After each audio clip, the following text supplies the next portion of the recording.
Whenever we talk about real estate, especially what you must have seen on my channel, is mostly about houses and residential real estate. But actually, we spend a lot of time in our offices and workplaces. And that's why today I have a very special guest joining me on my show, a very dear friend and a senior architect, Tipnis from JTCPL Designs, who I'm going to ask what's happening with the commercial spaces. He's an expert in designing workspaces and what are the new trends, what are people doing. But before we go ahead, guys, if you're watching this on YouTube, please do subscribe to my YouTube channel. Your share, likes, and comments are really helpful. If you're listening to this on Spotify, please do follow us. And Apple Podcast listeners, please do give us a 5-star rating and review. This really helps us getting discovered. Now let's cue the music.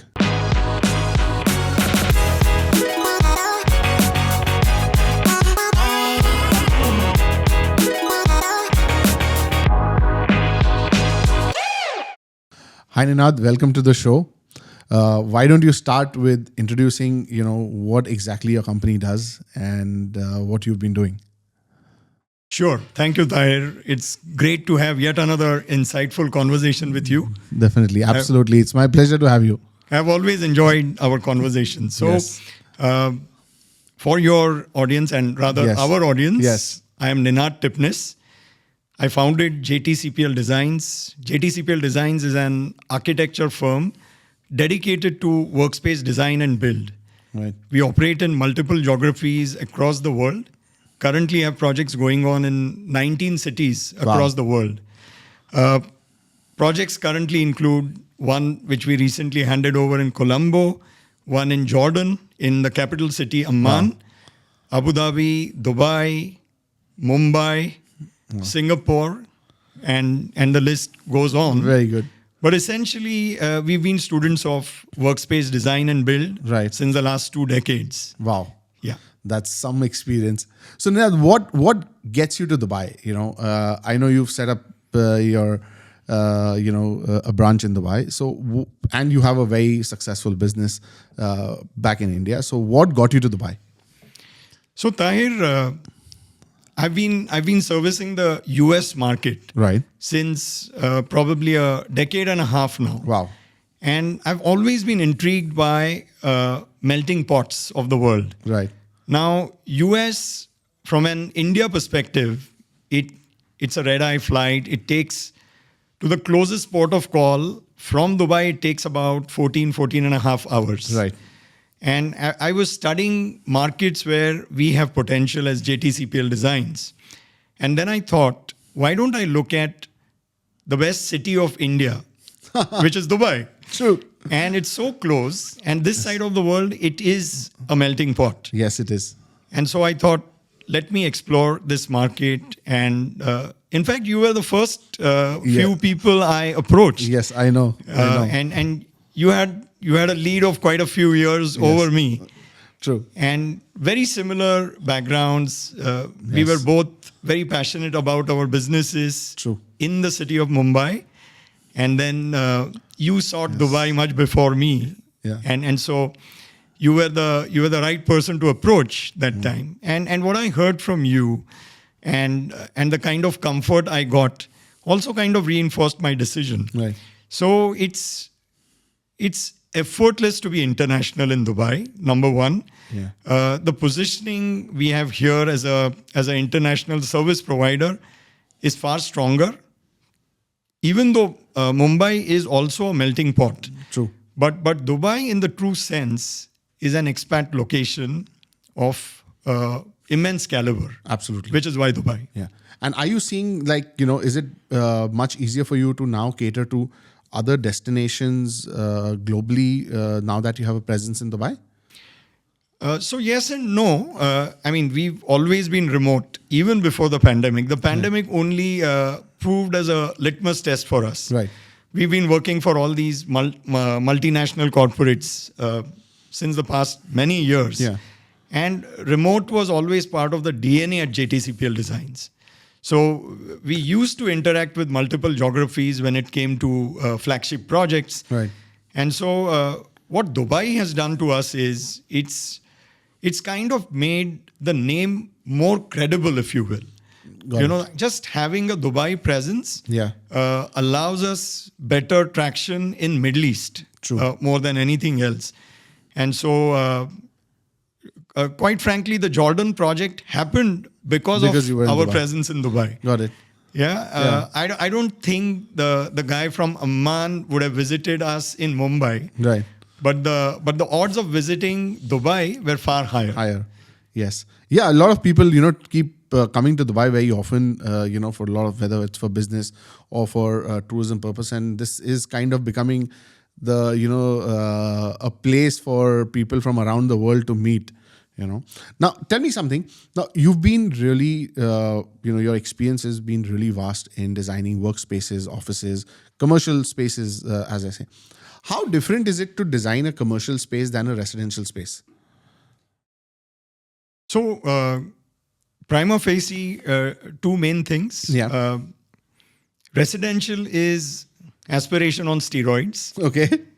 and commercial is tempered aspiration. Okay. Now, what I mean by that is, in a residential project, Yeah. more often than not, you have the stakeholders riding purely on aspiration. There is no technical base. Okay. There is no experience, and they purely count on the practitioner or the service provider to take them through. Okay. In a commercial project, what happens is it's an orchestra Right. where there are people other than you who have equal or more experience than you. Right. There are multiple stakeholders. It's a kind of a hub and spoke model where the spokes are actually various experts who take you through the project. And so the possibility of spilling over time and cost is minimal in a commercial project. Right. Because of all these experts. Right. I'm referring to mainstream commercial Of course. real estate. Yes. Yeah. So typically, when you are doing workspaces, okay, as a company, what's the smallest size space you would take on as a project? That's a great question. And, just because we've done these campuses and these large flagship projects doesn't mean we are not interested in smaller projects. Now, our definition of an interesting project is very different. We look at what is the learning quotient in that project. Right. How have we as a studio graduated towards our pursuit in understanding commercial real estate? Right. So, we just did a project in Dubai. It's a project in a mall setting. Wow. Because it was a pilot project for His Highness's vision. Okay. It's dispensing civil justice Right. with the backbone of technology. Wow. It's called Al Adid. Okay. And we did that project, which is, it is as small as 5,000 square feet. Right. But the amount of learning, the amount of integration it allowed us with Yeah. the region was immense. So, right from a project as small as 5,000 square feet to a campus which is 500,000 square Wow. feet, we are equally passionate about both because the learning is absolutely the same. True. Now, over the period of years, what have you seen, in terms of workspace design evolve? Like, if you were to say, okay, this was the trend maybe 10 or 15 years back in offices, and today, what are the major, shift you're seeing when it comes to workspaces, offices being designed by corporates? I think the number one difference I see is how the occupant is empowered today. Right. And how various departments of an entity work together to deliver the workspace. Okay. Let's say 2 decades back, it was only the corporate real estate function which used to evolve an office. Okay. Which means only technical people used to take calls and evolve the workspace for you. Right. And everybody else, every other department used to be in silos. I'm talking predominantly. Right. There are obviously Yeah, of course. exceptions. Yes. But today, it's a norm to include finance, to Okay. include HR, obviously, in addition to corporate real estate. And also, there are a plethora of consultants also driving the project. Right. So, the needs and the requirements, spelt and unspelt, of the occupant is taken into cognizance today. Right. And also, I would say today's workspaces are more agile. They are more activity based. Right. They are more business ethos based. So there is a lot of intangible which has come into the equation, and not just the tangible. Yeah. So it's no longer an assortment of tables and chairs and cabins. Yes. It is now much more than that. Right. So it's like a fingerprint of the business. Absolutely. So now this, you really rightly pointed out, now today when you go into workspaces, especially the large workspaces, and if it's a corporate or a brand, you find the brand ethos, and, the spaces are more active, right? Do you think this is something, how do you as an architect or a studio actually incorporate that into a space? Now, say for example, okay, a brand could be, the corporate could be maybe into retailing, into clothing, or any sort of different business, right? How do you get that, the ethos of the brand into a space? So Tahir, we've been students of workspace design for the last 20 years. Right. Now, what that does is we are able to decode aspirations quicker than anyone else, because we are not general practitioners. Yeah. We aim to specialize in studying this subject, and so we believe we can map the aspirations of the consumer much quicker. Got it. Now, there is also a lot of research and experimentation which goes in. Right. Fortunately, we've been blessed with clients who are experimentative in nature. Yeah. Like we did this legacy bank, Yeah. and they took over a new age business. Okay. Now, there was a distinct difference between the age groups of the business they took over versus the legacy bank. Yes. And so the bank was willing to experiment because, like I said, it's activity-based workspaces today. Yes. Now, you cannot do the same workspace for a 40-plus year demographic versus a 25-year plus demographic. So we had a lot of difference in terms of vibe. Very, very different from the vibe of the bank, the ethos of the bank in terms of look and feel. And fortunately, it worked. Yeah. Because ultimately, every brand, every business has realized that the happier the occupants, the happier the business. Yes. Yes. Then, one thing which you right now just mentioned, that, designing the space or activity for 25-year-olds and 40-year-olds is different. Now, this is something which I would have never thought of, that, So do you actually, when you're designing these kind of workspaces for large corporates, does it actually, the age of the employees actually come into the picture, that you design the space according to the kind of average age of their employees?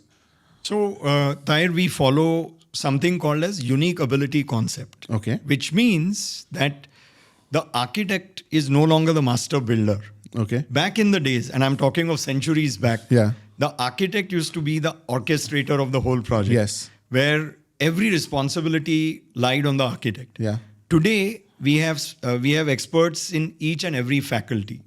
So this specific expertise is change management, where the change management experts analyze the business, the ethos, the purpose, and what is the aspiration from this workspace before. Then during the pendency of the project, they also map how that aspiration is being translated into reality. And then after the project is executed, they actually administer how this office is different and how you can use this office. Wow. So we've worked on projects where very large flagship projects for banks have had change management consultants. And it has been fascinating to see how they lend their expertise to the project and how they become interpreters of the architect's ideas and convey those ideas to the occupants in a language which an architect possibly couldn't convey it. Right. There is a whole process. There is a way of administering that. They conduct change management workshops, and therefore the occupants know the potential of the workspace and how they are supposed to use each and every component of the office for their advantage and to get maximum efficiency.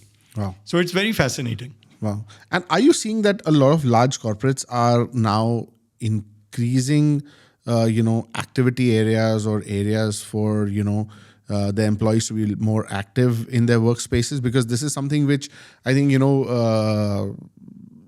lot of, if you see, is kind of becoming a trend to be more active in, even if you're working, your desk, you at least get up every some time, walk around. So are you seeing larger corporates taking that initiative in their workspaces? It's very interesting you mentioned this. Yeah. In fact, on the research table at JTCPL Designs, Yeah.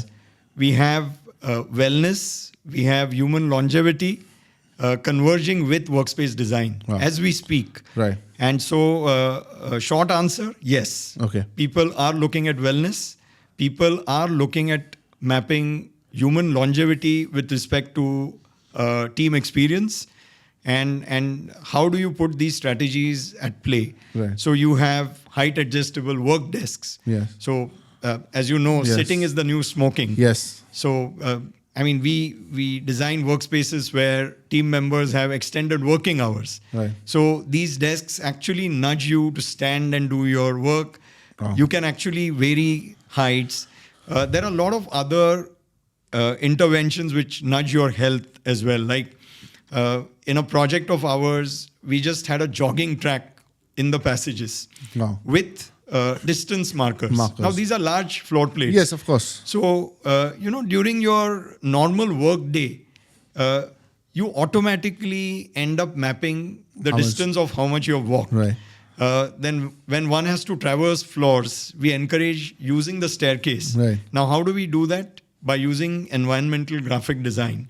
So make the staircase so interesting that people are encouraged to use it if it is just navigating one floor. One floor. Yeah.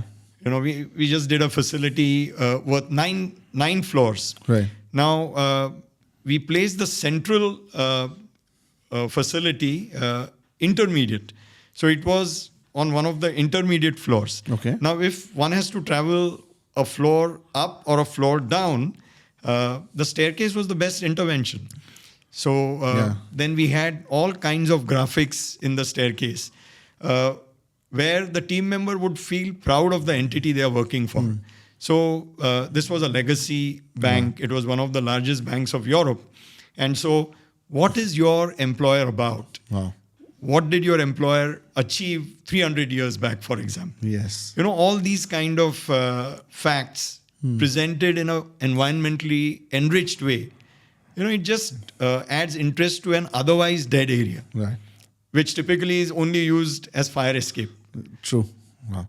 I never thought, I've been involved with a lot of residential projects as per se and seen, but, now talking to you when you sharing all this information, I'm like, okay, it's not just designing it's not so easy, designing a commercial space, especially if it's a large workspace, and the kind of detail and the thinking which, you're sharing, it's really incredible what, is going on. Tell me something, for anybody designing their workspace, right? What are your 3 major tips if someone is doing, say, a small space or an office? What are your 3 or 4 main things what you would always advise people to have in a workspace in terms of, whatever, maybe placement of furniture, light, in your opinion, like the must-haves? The 3 things I advise my team is listen, listen, listen. Okay. I think all the answers of a design brief are in the conversations you have pre-designed. Right. So a typical question we ask, and this comes from my business mentor, Dan Sullivan. Okay. A typical question we ask is, let's say we are meeting 3 years from now. For you to be happy professionally, what has to happen in this workspace? Wow. And then you just shut up. And you get all your answers. And then you are a team of technocrats anyways. Yeah. You don't want to know how many desks and the departments and all that. All these are very easy details which Excel sheets can convey to you. But when you ask a question like this, you get to know the ethos, you get to know the aspirations in vivid detail. Got it. So I would say it is understanding the purpose of the business and what the workspace is going to be designed for. What does the workspace actually serve? Right. Now, there are entities who have multiple workspaces, and not all workspaces serve the same function. True. So you have to really get into the depth of it. Once you understand the purpose Yeah. and you pursue that purpose with passion, the brief automatically starts decoding itself. Got it. Now, when obviously a few years back, the world went through a pandemic, and obviously people, offices were shut, people were spending a lot of time at home, but then obviously things have to move on. Is there any major difference you're seeing people, when they're designing their workspaces now after the pandemic? Are there any new trends or anything, any specific things being added to large workspaces by corporates in their design? So let me answer it in a different way. Yeah. I would say because of the pandemic, evolution got fast forwarded. Okay. So interventions we would have seen, let's say 5 years from now, Yeah. we are seeing now. Okay. Now, what do I mean by that? You're seeing hybridization. Okay. And there is no one solution which I can point my finger at. But we are seeing large corporates also equipping and empowering their team with working remotely. Got it. Now, some of the best examples I have seen across a plethora of businesses is when you empower your team with hybrid working. Yeah. Let's say a 2-day week on-site and let's say 3-day remote. Yeah. Is quite efficient for one particular business. For somebody else, it could be identifying teams which could be just in office for a day and could be remote 4 days. Right. So hybrid working is one of the most common emerging trend I see. Okay. Number 2 is the embracing of technology at a very rapid pace. Yes. So video conferencing, and you know what Yes, happened to yes, Zoom yes. shares Yes, and yes. what followed. Yeah. So all these video conferencing applications Yes. just fast forwarded, and True. every user in the office Yes. embrace this happily. Yeah. Now today, like Zoom calls become a necessity. Exactly. Yeah. You need to have, even if you're working from office, you want to speak to someone, okay, let's do a Zoom call. Exactly. And so I would say travel budgets of corporates Yes. got normalized, Yes. which for some was not a Yes. good thing because travel, True. I Yes, know yes, for a yes. fact that both of us enjoy Yes, yes, travel. yes. But, it just got normalized. Normalized, Because people yes. realized you can do a lot over remote over meetings. remote meetings. True. Now, I've seen a lot of workspaces being designed in a very flexible manner also at times, right? Is it, when you're designing a workspace, do you always keep things like, okay, if tomorrow the capacity needs to be increased or decreased or needs to be changed, is that something which is pre-planned, or how does that happen? So let me answer it in 2 parts. Yeah. First is we look at the mode of acquisition of that space. Is it a leasehold place versus an ownership place? Right. Typically, the construction detailing of an ownership space is very different from that of a tenanted space. Again, a tenanted space also, it depends on the kind of entity. Yes. If it is a banking function and back-end in nature, Yes. you typically don't plan for 10 years. Exactly. Because it is evolutionary in its Yes. very nature. Yes. But if it is an ownership space, privately owned, then you want to plan for, let's say, 10 years. Yes. Because the spend is higher, Yeah. the detailing is richer, and one wants to amortize it over Yes. a longer period. So it essentially depends on the business plan, the entity, what that space serves, and then we go about planning. But yes, we look at a long-term view and then we plan it. Got it. And also nowadays there are a lot of co-working spaces which have evolved, which a concept which didn't exist probably that much a decade back. And nowadays, co-working spaces are popping up all around the world. In fact, not just in one region or not just in Dubai or US, but probably, globally, we're seeing a lot of co-working spaces come up. What are your thoughts on when people are making co-working spaces? Are you seeing a lot of like a lot of people wanting to move into co-working spaces or build co-working spaces for people? What's coming at your end? As an architect, are you getting a lot of demand for these? So you touched upon on a personal passion of mine. Okay. I've been a fan of co-working spaces Right. since a long time. We've also done quite a few co-working spaces. Oh. Even in this region, Nice. we've completed one. We have embarked on a couple of them. Okay. In Abu Dhabi. Wow. But the very nature of co-working spaces is celebrating entrepreneurship. Right. It just makes a small-time entrepreneur celebrate and enjoy a workspace. Yes. And that, to me, as Yes. a workspace practitioner, is the biggest joy. Yes. Where democratizing workspaces is the tagline, according to me. Right. And that is what co-working spaces have done. Yes. An entrepreneur, or I would say a solopreneur, Yes, who just yes. wants to embark on something experimentative, Yes. can also do it, have a valid, respectable entity Yes. and a location. From that to a hardcore legacy business who have multiple locations, True. but for flexibility and agility, subscribe to a co-working model. And Yeah. we have seen examples of both. So Yes. it is a trend here to stay. And the reason it is here to stay is because of the adaptability which is built in. There are Right. multiple models of co-working spaces. They have adapted empowering occupants before anybody else. Right. They had a menu of spaces which is so diverse, much before it happened to workspace design. True. So I'm like you, watching No, very closely. because when you right now when you pointed out that, right, because I've seen a lot of some of the co-working spaces and they're like, wow, when you walk into that place and it's like, and you rightly said that if it's a solopreneur or an entrepreneur just starting up a small startup, if you have access to that kind of a space which gives you that vibe, the positivity, the moment you enter that space, you feel good, you want to invite a client or someone, it feels really nice rather than having a small office, where, you really lack that. No, that's absolutely there. I feel that this trend is, quite, is growing and is here to stay because, any co-working space you see is, I haven't seen it empty. A lot of people love working. Especially in the region. Yeah, especially here, in the region, you see a lot of co-working space really buzzing, and it's doing quite well.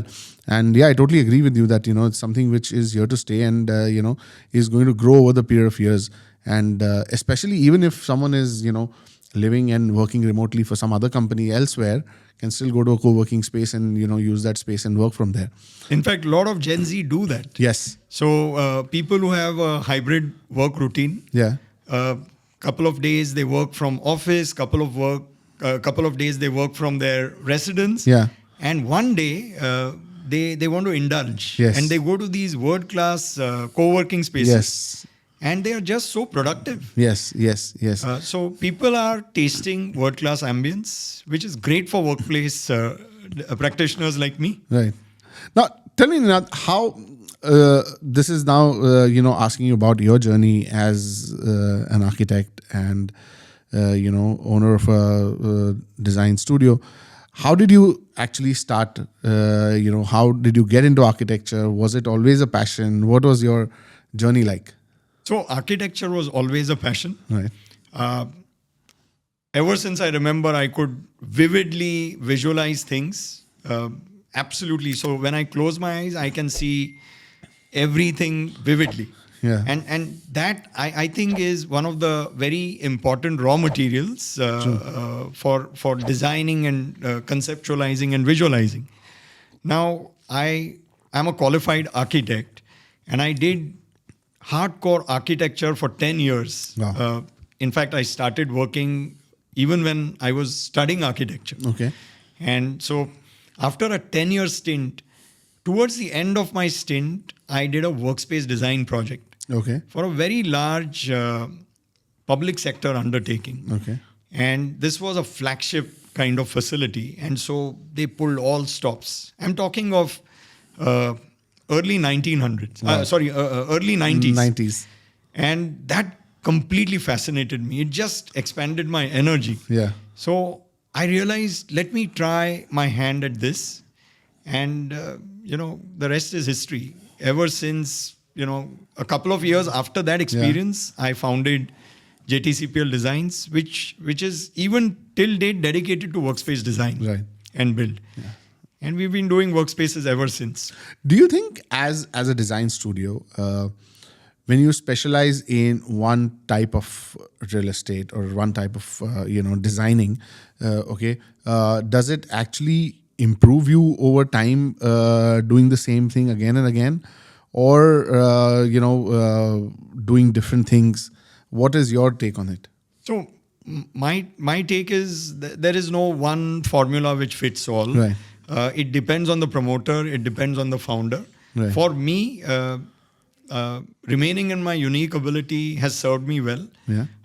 I know a lot of successful practitioners who do multidisciplinary practice. Yes. Who do everything right from residential to institutional to commercial. Yes. To government projects, and the typology is very, very different and diverse. Yeah. So there are success examples in both. Right. So this has worked for me. Multidisciplinary could work for somebody else. Right. Now, one thing which I've always felt working with different people from the design field or the creative field rather. Okay, which because even architecture and design is a creative field, is anybody who I've seen, their creativity level. Obviously, one is naturally you are creative, but do you actually do something on a your daily basis or a weekly basis or something to have your creative juices keep flowing? Because after doing X number of projects, you still would want to come up with something new, innovate, do something different. How does that actually happen? Like from a creative person's point of view, I'm asking, is there something you on a personal level would kind of, read, look? How does that creative ideology keep flowing again and again, time over time? So for me, the strategy is very simple. All of us at JTCPL Designs, we keep challenging each other. Right. And the learning quotient is very high. Okay. So what is done is done. That is past. Yeah. That is research and development. Got it. You have to keep reinventing yourself. Yes. And I just don't say it as cliched as it sounds, but you observe, you read new stuff, you see what is happening around you. Right. There is a lot of observation. Right. And one likes to be at the cutting edge. Yeah. What is happening today? What are people preferring? And you just become a better listener. Right. Because more often than not, your clients decode the brief. Yeah. You reach a stage where keeping mum for those 2 seconds extra solve the brief for you. That's very, very, very true. Yeah. When you start listening and you just let the client tell, they'll only give you the answer. Especially the youngsters in the studio. Yeah. And it comes to you. Listening happens by training yourself. True. And I can jog my memory back and go. And I used to construct my sentence in the middle of my client's sentence. So as architects, we are very expressive. We are very passionate. We want the best for the client. Yeah. But at times, the client knows what the client wants. And especially, I talk of commercial. Yes. In commercial, clients are very disciplined. They know what they want. And so listening helps. Yes, true. No, that's very true. Now, do you also take up, when you take up a project, right? It's right from design to build.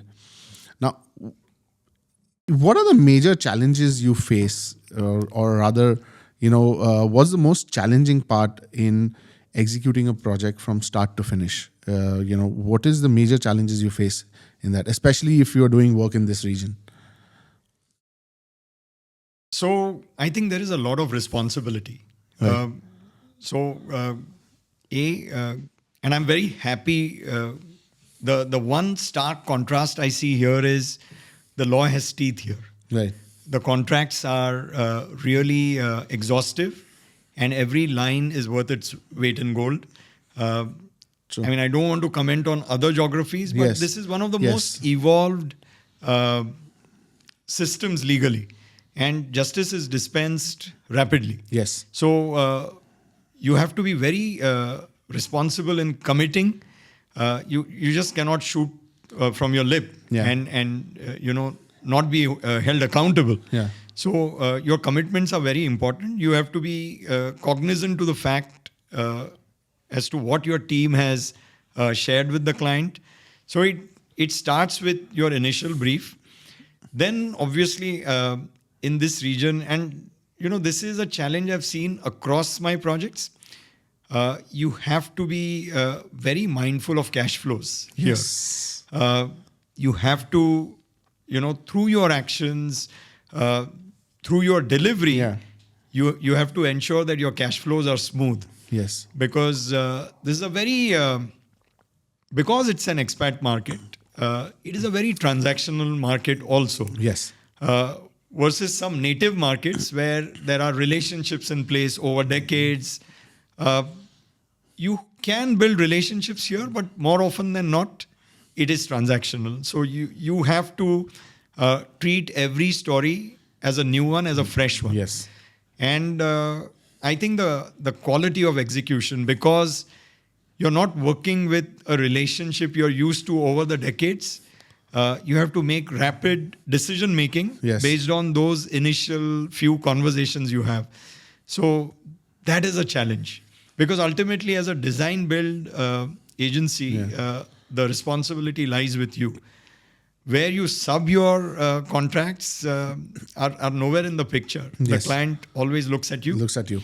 In this region, I must say we are very fortunate to collaborate with HTS Interiors. Nice. They have been our collaborators from day one. Right. And collectively, we have delivered quite a few design build projects. Nice. So it's been a good experience. And approvals and all are much easier in the Yes. region. But basically, you map the entire life cycle of the project right from the get-go. Yes. True. And what plans for the future? As a company, and on a personal level, as an architect, what are your plans for the future? So the 10-year vision, and we've discussed this in the past, the 10-year vision is very clear to be as international as possible. Right. We are looking at, the 10-year vision is, we are looking at 16 cities to have our own office. Very good. And definitely this is a region which has grown very dear to me personally. Currently, I'm based out of Dubai, so yes. definitely intend to do quality business and make some really good, meaningful relationships, which make me a better architect, and also integrate in the region. Yeah. Also, have a diverse team in place which can Yes. serve the world. True. In fact, that is what I want to do with design. I want to democratize design.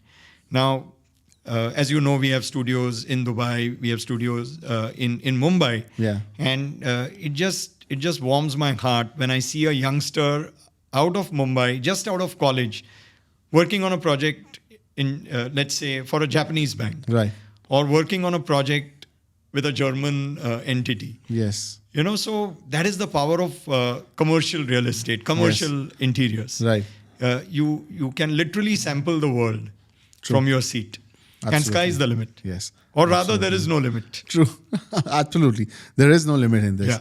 No. I think, Ninad, that was a great insight, what I got from you today. And I'm sure the audience is also going to enjoy this.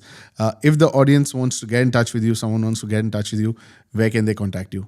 So we are on LinkedIn. JTCPL Designs is the name of the company. Perfect.